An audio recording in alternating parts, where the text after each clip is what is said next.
Hey everybody, 6 o'clock. Happy Monday. I'm Virginia Chop. I'm Jason Martinez. The umbrella is necessary today? I know. What a difference from yesterday. Yesterday was a sunglasses kind of day. Today, yes, you're going to want the jacket. It's going to be cold. You might want to bring the umbrella with you in case you run into those showers.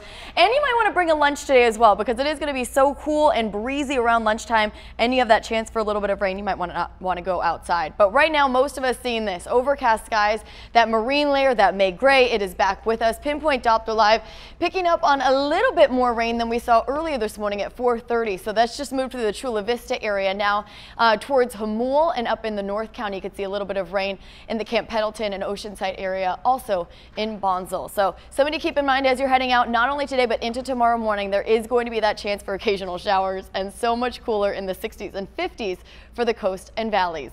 I have 10 News Futurecast fired up to pinpoint how much rain you could see where you live. I'll have that for you in 8 minutes. And Clean Air Streetness is continuing to monitor crash on the 5. Yeah, this is out in the La Jolla area. This is our 10 News breaking news tracker. You can see all of the damage done to this car. Now, we're getting reports that this car was actually stalled on the roadway for a little while. There's a lot of dust in the car, and then it looks like this car was just obviously badly hit in this accident. So we're still trying to figure out how long it was there and how long that shoulder is going to be blocked off. They already have some progress because the right lane was off limits and now it's wide open. You can't see traffic actually recovering here. If you still want to take the 805, just avoid some of the delay, you can. It's wide open right now heading southbound, leaving the 5. Virginia? All right, thank you, Kalina. Breaking overnight, look at these deputies trying to corner cows that were caught running loose in the East County. Deputy using a branch right here to scoot that cow back into the pen off Highway 67. And here you see the damage to a truck after a driver plowed into one bull. That front end of that truck just destroyed. 10 News reporter Mimi Alcala live in Lakeside. Mimi, we know one bull didn't make it through that crash. How's that woman doing? Jason, that woman is okay, and she is so happy to be alive because check this out. This is Highway 67 right by Willow Road. It's really narrow and it was really dark last night. So the last thing she expected is a bull to come down from one of these homes and make its way right into the lanes. I hit him hard. I was going at least 50 miles an hour. Vicky Cole says she was just heading home in this truck after having a Mother's Day dinner with her son when that bull escaped through that gate and walked straight into her path on the dark highway. She crashed into it. It did a lot of damage to her truck, and the bull did have to be put down, but miraculously she got out without a scratch.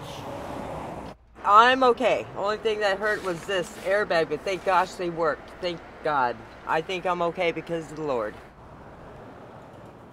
Now, a store clerk here at the Circle K jumped in to try to help control the chaos. We'll hear what he did to try to prevent more crashes from happening coming up in just a little bit. For now, we're live in Lakeside. Mimi Alcala, 10 News. Oh, what a weird thing that happened to that lady overnight. So now to a crime alert. A man catches some guys breaking into his car, and when the burglars see him, they start shooting at him.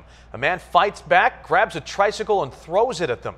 Now, that happened at 2:30 this morning right there on Palomar Road in La Jolla. The guys took off in a truck right after the confrontation. Police say the gun the suspects used to shoot at him may have been an airsoft gun. They only got away with a diaper bag. 6:04, this is a developing story. Your work computer may be poised to unleash a nasty ransomware virus this morning.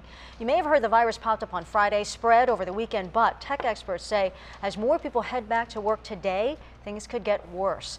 So new at 6:04, we are hearing from the Trump administration's security about their take on what you should be concerned about today. I think people heading to work this morning should be thinking about this as an attack that for right now we've got under control, but as an attack that represents an extremely serious threat, not just criminal threat, but as this criminal threat has turned into something that has affected hospitals in the United Kingdom and elsewhere, is something that might morph into a more difficult and threatening matter. Yeah, that virus hit 200,000 computers in 150 countries. Here in the U.S., FedEx was the hardest hit. Now, the virus locks your computer until you pay the hackers a ransom. This worm is targeting businesses, but it serves as a reminder of what you should always be doing at home, too. Make it a regular habit to install software updates. Have a routine for backing up your files, and don't click on any links you don't recognize. Happening today, it's your chance to weigh in on the mayor's proposed budget. This budget will include $71 million to fix our roads, all the potholes on nearly 350 miles of San Diego roads. It'll also include some controversial cuts, though, to things like arts programs and police officer recruitment. You can comment at tonight's City Council meeting. It's at 6 o'clock downtown. The City Council will be combing through the budget all month long. And happening today, hundreds of Marines and sailors will be reunited with their families. The Macon Island Amphibious Ready Group will return to Naval Base San Diego after a 7-month deployment. You remember this? This is video of the emotional deployment back in October. The sailors have been carrying out security operations in the Pacific, Middle East, and Horn of Africa. Happening today, startling new numbers released on just how many dog attacks there are in this county. They show the number of kids ending up in the ER is on the rise. 10 News reporter Mary McKenzie is live at Balboa Park, the dog park there. So Mary, one of the biggest problems here could be right in people's homes. The dog, in fact, that is the most dangerous to your children, Virginia, may be the one at the end of your very own leash. Experts say 77% of dog bites happen by the family pet or a friend's pet. We're getting 1 to 2 dog bites a day just alone in our emergency room or urgent care. And what we want is to educate the families in this community what they need to know in order to prevent some dog bites in the near future. 457 bites like this one in San Diego County last year alone. During the summer, when kids are out of school, they spend more time at home with the family pet. That unfortunately means more dog bites. The CDC says of the 4.5 million dog bites per year, kids between the ages of 5 and 9 are the most at risk.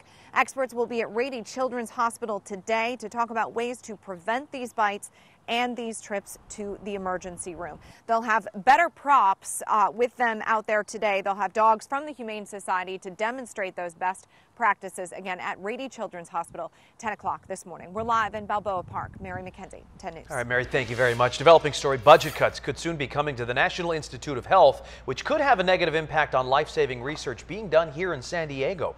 Congresswoman Susan Davis will be meeting with local biotech leaders to talk about these cuts, and the cuts could end up hurting our local economy. Katrina Young, a patient advocate who will appear at the event to talk about how the cuts could affect people who are sick. Her son has cystic fibrosis, and research done by the NIH has helped keep him alive.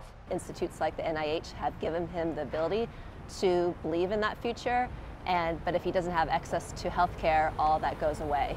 The meeting is scheduled for 9 this morning. So we have some new developments for the future of the Del Mar Fairgrounds. Today, Del Mar leaders will talk about how to handle a marijuana festival, along with a plan to beef up the fairgrounds concert calendar. Now, the Good Life Festival is scheduled for September. Thousands of people expected to be there for the food, the music, and the marijuana products. Today, the Fairgrounds Board will try to determine a policy for future cannabis events. Meanwhile, the Del Mar City Council will be talking about potential concerns for a plan to transform part of the fairgrounds Surfside Race Place. They're going to be talking about the potential for noise and traffic if the race place is turned into a 2,000-seat concert venue with 90 shows a year. Question: what would you do with an extra $1,000? Well, somebody's about to find out, because they're going to be $1,000 richer right now, because 10 News is giving away $1,000. Your chance to win is now. Call the number on your screen.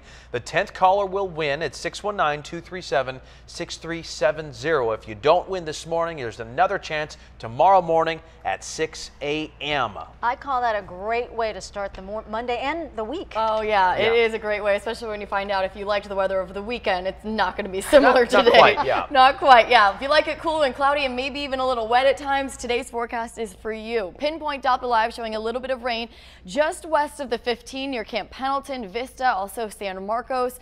And down in the South Bay, we've seen a little bit of rain come on through around the 125. There's some rain there, but that cell actually moved over the 5 and the 805, so you may run into some slick roads there.